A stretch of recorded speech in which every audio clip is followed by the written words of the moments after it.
In the short term, Mars is really about getting the spaceship built. Um, we're making good progress on the ship and the booster, um, codenamed BFR. Um, What does that stand for again? well, it's a bit of it's like sort of a Rorschach test in acronym form, um, and but it is very big. Yeah. And I gave a presentation on this at the International Astronautical Congress in Australia last year, and that design is evolving rapidly. We're actually building that ship right now. I think right now that the biggest thing that would be helpful is just general support and encouragement, and goodwill. I think once we build it, there will be we'll have a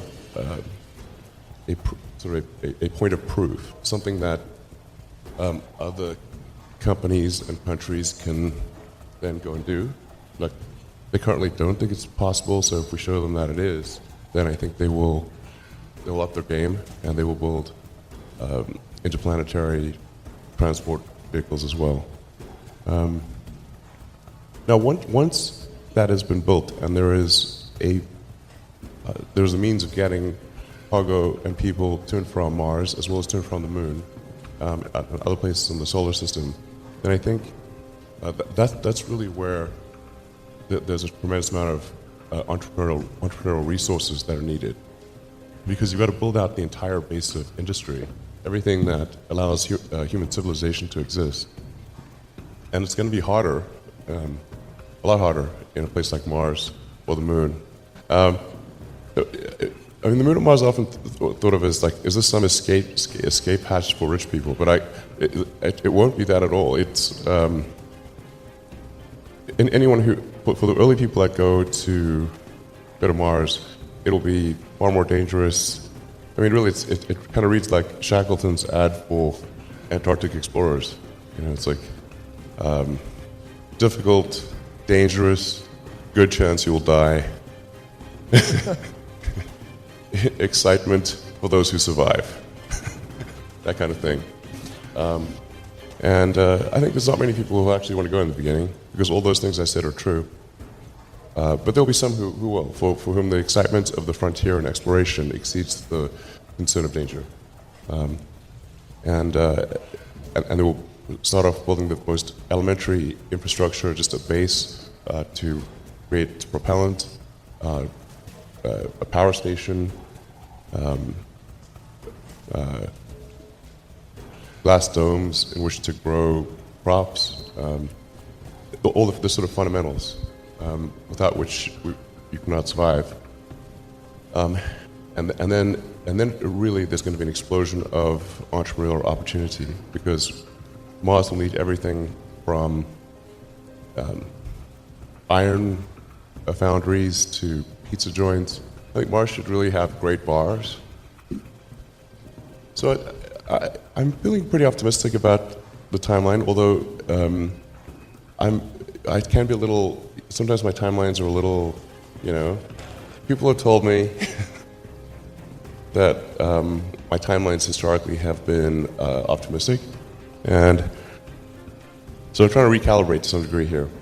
But I can tell you what I know currently is the case is that we are building the first ship, the first Mars or interplanetary ship right now, and I think we'll be able to do short flights, short sort of up and down flights, probably sometime in the first half of next year. And this is a very big booster and ship. The liftoff thrust of this would be about twice that of a Saturn V. So it's capable of doing 150 metric tons to orbit and be fully reusable.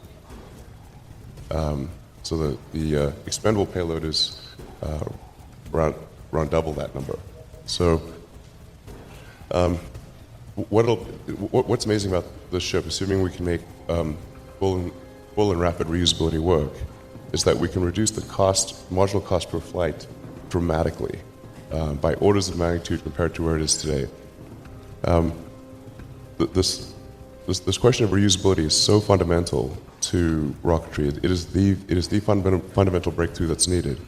If you consider aircraft, for example, you can lease a 747 and do a return flight full of cargo from California to Australia for $500,000. That's what it costs to lease a 747 fully round trip to Australia, which is far. To buy a single-engine turboprop plane, a good one, would be about $1.5 million, and that can't even reach Australia, and it's tiny compared to a 747. So what that means is like it costs less to use a giant plane with huge cargo for a long trip than that costs way less than buying a small plane for a short trip in the aircraft world. And the same actually is true of rocketry. A BFR flight will actually cost less than our Falcon 1 flight did back in the day. Wow.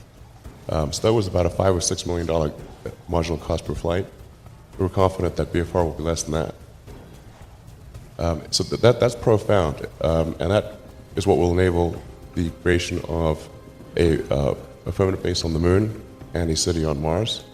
And that's the equivalent of like the Union Pacific Railroad, or having ships that can cross oceans. Until you can get there, there's no way for all of the entrepreneurial energy to you can't do anything. There's no way for all the flowers to bloom. Once you can get there, the opportunity is immense.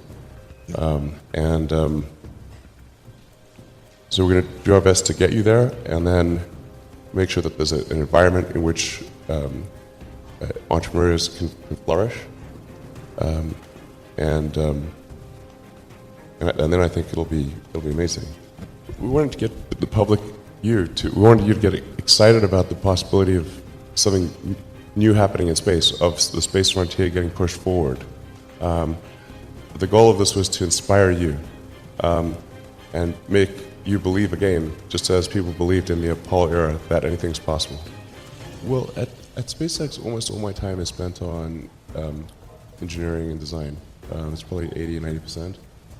And then Gwynne Shotwell, who's president and chief operating officer, takes care of the business operations of the company, which is what allows me to do that.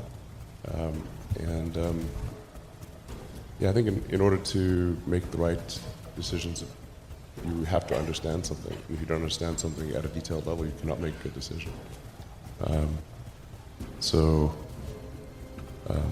But I'd like to just point out, like, what you saw there is a result of an incredible team at SpaceX, super talented people who really work like crazy to make that happen. I think my role is to make sure that they have an environment where they can really, where the talents can really come to the fore,